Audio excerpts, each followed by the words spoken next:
विद्यार्थी मित्रांनो नमस्कार. मी प्राध्यापक डॉक्टर निलेश लोंढे आणि आपण BA BCom BSc प्रथम वर्षातील द्वितीय सत्र म्हणजेच सेकंड सेमिस्टर यातील SL म्हणजेच द्वितीय भाषा मराठी या अभ्यासपत्रिकेच्या अंतर्गत व्याकरणाचा अभ्यास करत होतो. मागच्या तासामध्ये आपण प्रमाण लेखनाचे नियम यामध्ये ह्रस्व दीर्घविषयक नियमांची चर्चा केली होती. तर मी तुम्हाला जसं की आपली पूर्वी चर्चा झालेली आहे की प्रमाण लेखनाचे नियम हे शासकीय कार्यालयामध्ये किंवा औपचारिक व्यवहारामध्ये जिथं जिथं आपण प्रमाण भाषा वापरतो तिथं तिथं लिहिण्यासाठी तयार करण्यात आलेले आहेत आणि हे सर्वांनी वापरावेत. म्हणजे मराठी भाषेच्या विकासासाठी, मराठी भाषेच्या सुसूत्रतेसाठी हे नियम सर्वांनी वापरावेत अशी एक अपेक्षा केली जाते. बऱ्याच वेळेस हे नियम आपल्याला माहीत नसतात, काही नियमामध्ये गोंधळ असतो. तर जे नियम विरोधी भाषात्मक असतील म्हणजे एकमेकापेक्षा थोडेसे भिन्न असतील, वापरण्यासाठी सोयीचे नसतील, अशा ठिकाणी मी सिलेबसच्या बाहेर जाऊन तुम्हाला काही सूचना करेल, ह्या तुम्ही पाळायच्यात म्हणजे तुमच्या कमीत कमी चुका राहतील. तर आपण हे पाहिलं होतं मागच्या सत्रामध्ये की आपण अनुस्वाराविषयीचे नियम सुद्धा त्याच्यामध्ये आहेत आणि या वर्षी अभ्यासक्रमाला जे आहेत तुमच्या सत्राला त्यामध्ये तुम्हाला ह्रस्व दीर्घ विषयीचे नियम आहेत. तर ह्रस्व दीर्घ विषयक नियमामध्ये आपण 2 नियम मागच्या तासामध्ये पाहिले होते, त्याची चर्चा केली होती. फक्त तुम्हाला एक गोष्ट लक्षात ठेवायची आहे, हे नियम समजून घेणं अतिशय सोपे आहेत. तुमचा हा अभ्यासक्रम तयार करताना याचे उपनियम भरपूर वगळलेले आहेत. तुम्हाला सुटसुटीतपणे सगळे नियम विश्लेषित करून दिलेले आहेत. पण जेव्हा या नियमांचा वापर कराल तेव्हा नियमाला अपवाद भरपूर आहेत आणि त्या अपवादामुळे तुमच्या चुका होण्याची खूप शक्यता आहे.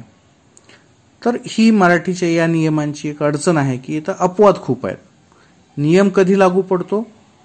जेव्हा एकाच नियमामध्ये सगळे शब्द बसत असतील, सगळ्या गोष्टी जर एकाच नियमामध्ये होत असतील तर ती चांगली गोष्ट असते. त्याला चांगलं प्रशासन म्हणतात, त्याला चांगला नियमावली म्हणतात. परंतु जर त्याला जागोजागी अपवाद येत असतील तर मग मात्र आपण अडखळतो. तसंच काहीतरी या मराठी लेखनाचे नियमाच्या संदर्भात देखील झालेला आहे. तर पहिला जो नियम आहे याच्यातला आपण पाहिला की याच्यामध्ये 4च नियम आहेत. तुम्हाला आपले एकूण जे 18 नियम आहेत त्याच्यापैकी 4 नियम आहेत आणि त्यातला जो पहिला नियम होता तो म्हणजे नियम क्रमांक 5, म्हणजे 18 नियमातल्या क्रमांकामधला 5. पण आपल्या ह्रस्व दीर्घाविषयीचा पहिला नियम होता की कोणताही शब्द असो त्याच्या शेवटी जर इकार आणि उकार आलेला असेल तर तो नेहमी दीर्घ लिहायचा आहे, ह्रस्व लिहायचा नाहीये. आता याला काही तत्सम शब्द जे आहेत, काही अव्यय जे आहेत ते अपवाद आहेत. इथं 2च अपवाद दिले होते, आणि, नी. पुढे याचे अपवाद दिलेले आहेत परत एकदा, परंतु, कदापि वगैरे. तर तेव्हा तिथं काय करायचंय, तर हा नियम तिथं लागू पडत नाही, ते ह्रस्व लिहायचे. खरं तर उच्चारण दृष्ट्या त्यांचं उच्चारण दीर्घच होत असतं. म्हणजे आपण जसं पाणी हा शब्द उच्चारतो तसंच आपण आणि हा शब्द सुद्धा उच्चारतो. परंतु त्या काळामध्ये जेव्हा हे नियम बनवले गेले तेव्हा थोडीशी वेगळी परिस्थिती होती आणि म्हणून त्यांनी हा अपवाद लक्षात ठेवलेला आहे, ते तर कायम ठेवलेला आहे. दुसरा जो नियम होता 6वा नियम, त्याच्यामध्ये असं होतं की जर शेवटचा शब्द जर दीर्घ असेल तर त्याच्या अगोदरचा जो इकार आणि उकार असेल तो कसा असेल, ह्रस्व असेल.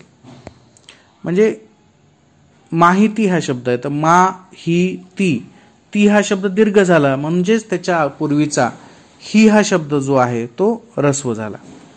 पण याला सुद्धा अपवाद आहेत. म्हणजे संस्कृत मधले जे शब्द आलेले आहेत तत्सम शब्द ते तुम्हाला जशाल तसे लिहायचे. आता याच्यामध्ये आपल्याला माहिती नसतं कोणता शब्द आपला आहे आणि कोणता शब्द संस्कृत मधून आलेला आहे, तर इथं त्याला पर्याय नाही. समजा सूक्ष्म हा शब्द आहे, सूक्ष्म जीवशास्त्र आपण म्हणतो ना, तर सूक्ष्म शब्दामधला जो पहिला उकार आहे सुवरचा, तर तो ह्रस्व असायला पाहिजे कारण पुढे क्ष आहे.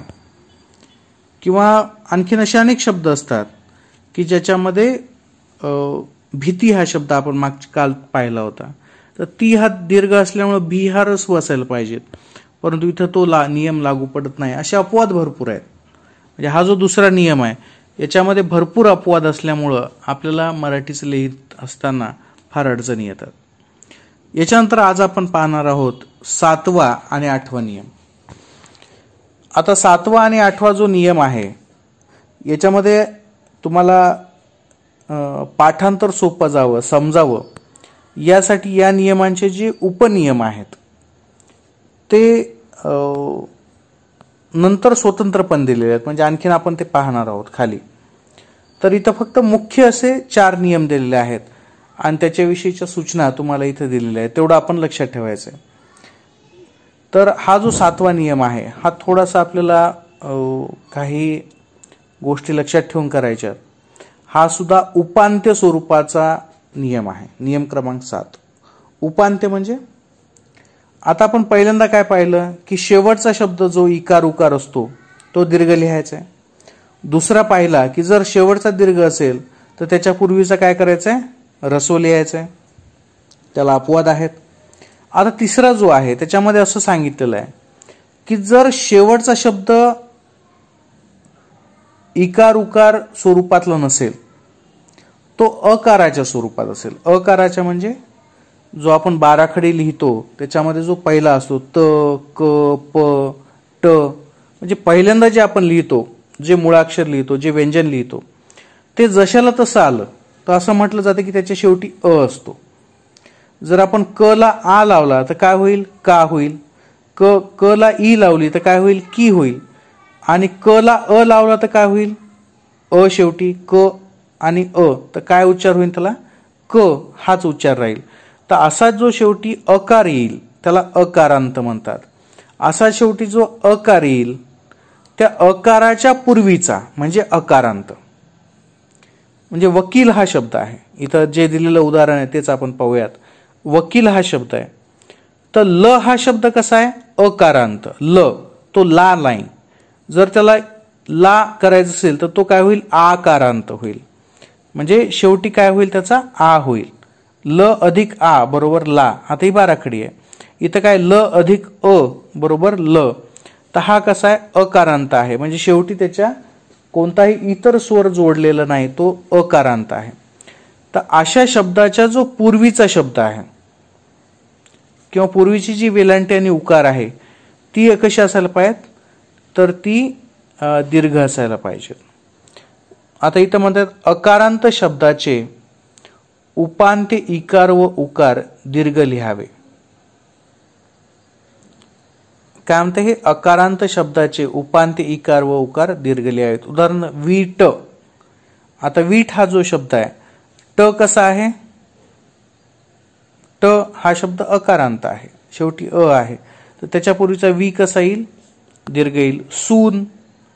आता इथं वकील, गरीब असं वीत असं यांनी अपवाद दिलेले आहेत पुस्तकामध्ये, परंतु ते सुद्धा दीर्घच आहेत. त्याच्यामुळं ते अपवाद कशामुळे दिले ते समजणं कठीण आहे. परंतु त्यांना असं म्हणायचं असेल की काही तत्सम शब्द जे आहेत ते असे लिहिले जात नाहीत. म्हणजे जसा आपण हा नियम पाहिला की शेवटी जर अ असेल तर त्याच्यापूर्वीचा इकार किंवा उकार हा आपण दीर्घ लिहितो. तर यांनी अपवाद म्हटलेले की काही शब्द हे त्याच्यापेक्षा वेगळे लिहिले जातात. परंतु त्याचं कोणतंही उदाहरण यांनी इथं सध्याशिक तरी दिलेलं नाही आपल्या अभ्यासक्रमामध्ये, परंतु इथं अपवाद आहेत आणि ते आपण लक्षात ठेवायचे. त्याच्यानंतर ही थोडीशी प्रिंटिंग मिस्टेक असू शकते, परंतु हा एक लक्षात ठेवायचा उदाहरण की जर शेवटचं अक्षर जर हे असेल, ऱ्हस्व असेल, तर त्याच्या अगोदरचा जो इकार आणि उकार असतो तो नेहमी दीर्घ लिहायचा असतो. आता इथे या पुस्तकामध्ये आपल्या अभ्यासक्रमामध्ये जे तत्सम शब्दांचे अपवाद सांगण्यात आलेले आहेत ते उदाहरण जी दिलेली आहेत ती थोडीशी चुकलेली आहेत, कारण की हे प्रिंटिंग व्हर्जन आपल्याकडे सॉफ्ट कॉपीमध्ये आहे. हे पुस्तकाचं पूर्ण काम आणखीनही झालेलं नाही असं मला वाटतं. तर त्याच्यामुळं आपण हे जे अपवाद आहेत ते समजून घेऊ. तर आता याच्यातला जो शब्द आहे अपवाद कसा असतो, गुण हा शब्द आहे. म्हणजे आपण ज्याला मार्क असं म्हणतो, तुमच्या जे परीक्षेचे मार्क वगैरे असतात त्याला आपण गुण असं म्हणतो. तर गुण मधला जो पहिला उकार आहे, न अकारांत आहे, शेवट अ आहे, परंतु त्याच्या पूर्वीचा जो उकार आहे तो इथं रस्व लिहिला जातो. किंवा विष हा जो शब्द आहे हा नेहमी वी जो आहे हा रस्व लिहिला जातो. श हा रस्व असतो, परंतु वी हा सुद्धा रस्व लिहिला जातो. तर इथं एक ही गोष्ट लक्षात ठेवणं गरजेचं आहे. मधुर हा शब्द आहे. आता जसं आपण वर पाहिला होता की वकील हा शब्द आहे किंवा गरीब हा शब्द आहे, तर मधुर हा शब्द आहे, प्रचूर हा शब्द आहे. तर हा कसा लिहिला जातो, तर रस्व लिहिला जातो. कोणता, मधुर मधला धू हा जो उकार आहे तो रस्व लिहिला जातो. तर म्हणूनच इथे तुम्हाला असं सांगण्यात आलेलं आहे की इथे तुम्हाला अपवाद आहेत. आता खरं तर ते अपवाद फक्त याच्यामुळे आहेत की ते तत्सम शब्द आहेत. आता इथं अडचण येते. तर तुम्ही म्हणाल की आता व्यवहारामध्ये कसं वापर करायचा याचा, तर व्यवहारामध्ये आपल्याला कसं समजेल. आता विष हा शब्द मराठी आहे का संस्कृत म्हणून आलेला आहे हे तर आपण समजून घेऊ शकत नाही, कारण की आपण ते उत्पत्तीचा आपण अभ्यास केलेला नसतो. तर अशा वेळेस काय करायचं, तर आपला जो मराठीचा नियम आहे तोच वापरायचा. अकारांत शब्दाचा त्याच्या पूर्वीचा जो काही इकार आणि उकार येईल तो आपण दीर्घ लिहून टाकायचा.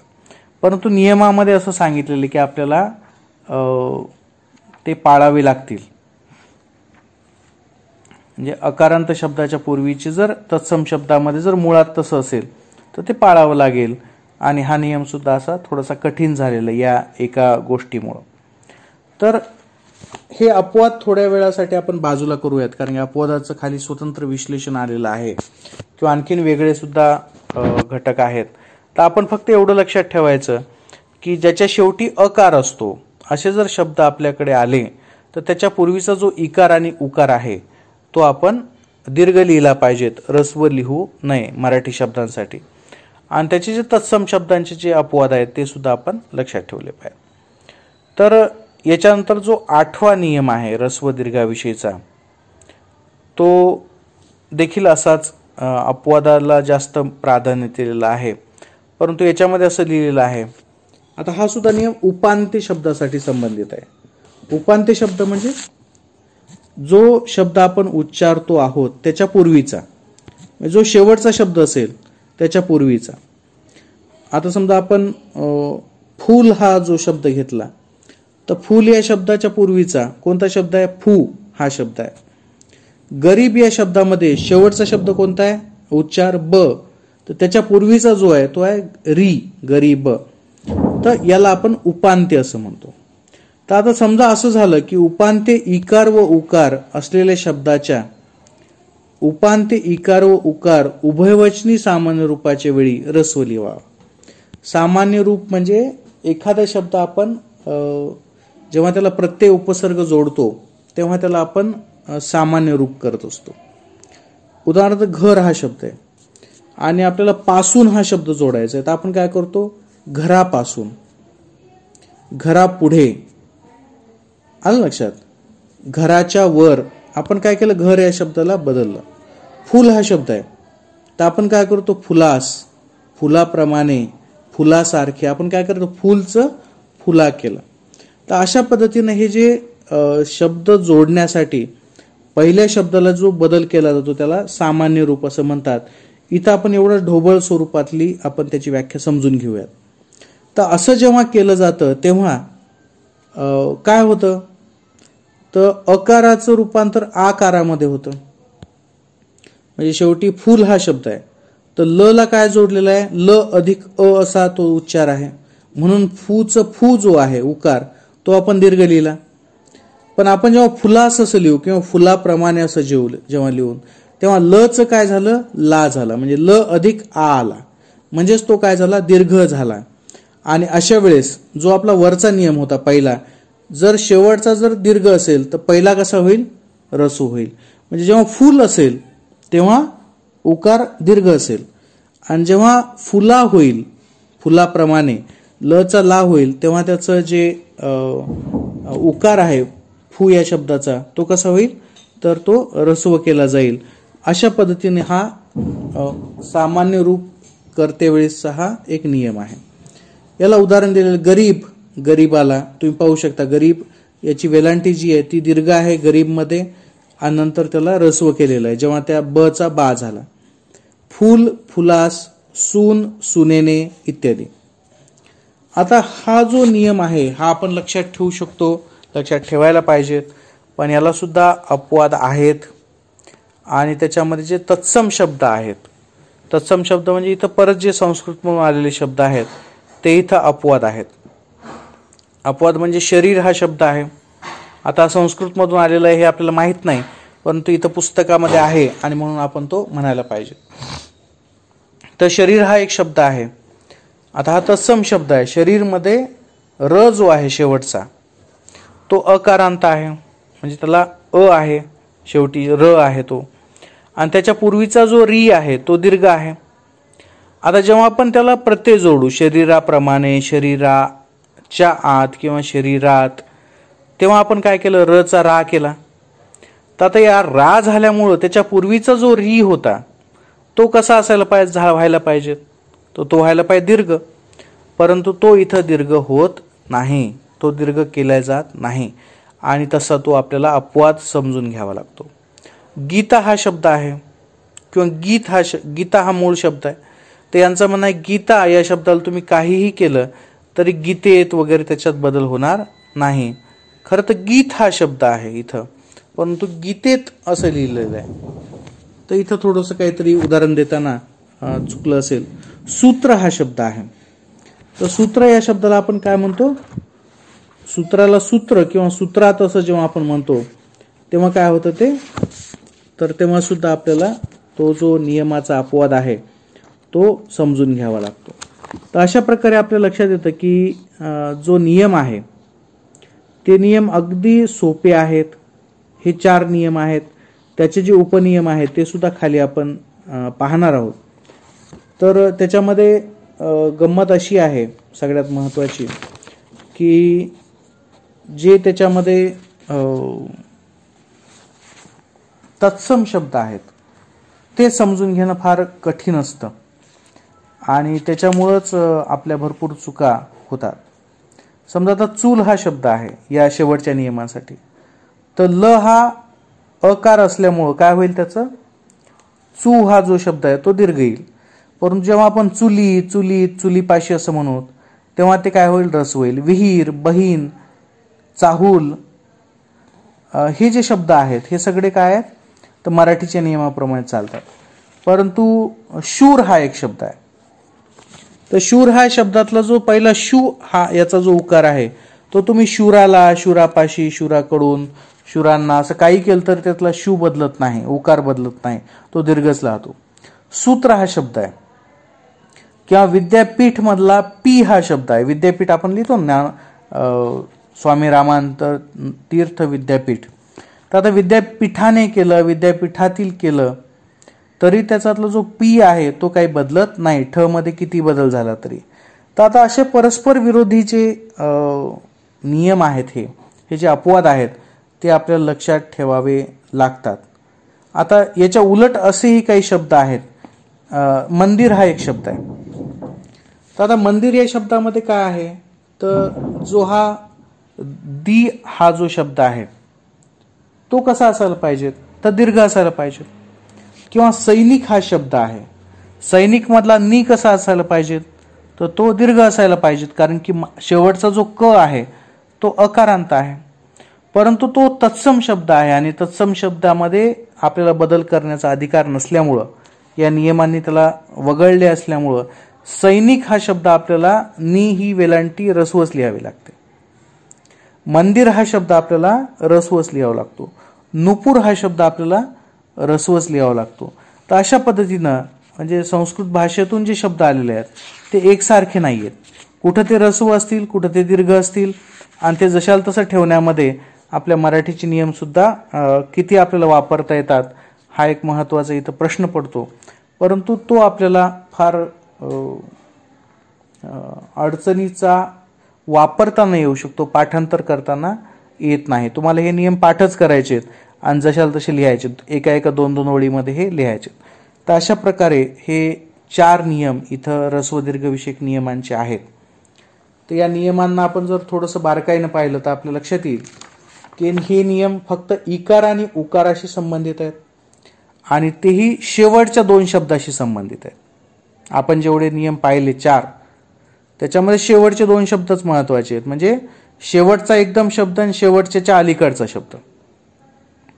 जो पण आपण शब्द लिहूत त्याच्यातले जे शेवटचे 2 उच्चार असतील त्याच्यामध्ये जर इकार आणि उकार आला शेवटच्या याच्यामध्ये एकदम तर तो दीर्घ लिहायचा आहे, त्यालाही काही अपवाद आहेत. त्याच्या पूर्वीच्या याच्यामध्ये इकार उकार आला तर तिथं हे 3 परिस्थिती आहेत. म्हणजे एक उभयवचनी सामान्य रूप करते वेळेची एक परिस्थिती आहे, अकारांत शब्दाच्या वेळेची एक परिस्थिती आहे आणि शेवटचा दीर्घ असेल तर तेव्हाची एक परिस्थिती आहे. तर अशा पद्धतीनं हा जो ऱ्हस्व दीर्घ विषयक नियम आहेत हे आपल्याला लक्षात येतात. याच्यामध्ये अपवाद जास्त असल्यामुळे काही अडचणी आहेत, काही म्हणण्यापेक्षा भरपूर अडचणी आहेत, त्या लिहिताना आपल्याला जाणवतात. म्हणूनच असं म्हटलं जातं की मराठी भाषा ही लिहिणं फार कठीण आहे. मुळात मराठी भाषा लिहिणं फार सोपी आहे, परंतु हे नियमच एवढे कठीण करून टाकले एकमेकांमध्ये गुंतागुंत की त्या नियमानं आपल्याला चालता येत नाही. तर अशा पद्धतीनं आपण इथं थांबूयात. पुढच्या तासामध्ये आपण याची आणखीन चर्चा करूयात. जे उरलेले उपनियम आहेत, नियमामधले उपनियम आणि आणखीन काही माहिती जी यांनी वेगळी काढून दिलेली आहे त्याचा आपण अभ्यास पुढच्या तासामध्ये करूयात. इथं थांबूयात. धन्यवाद.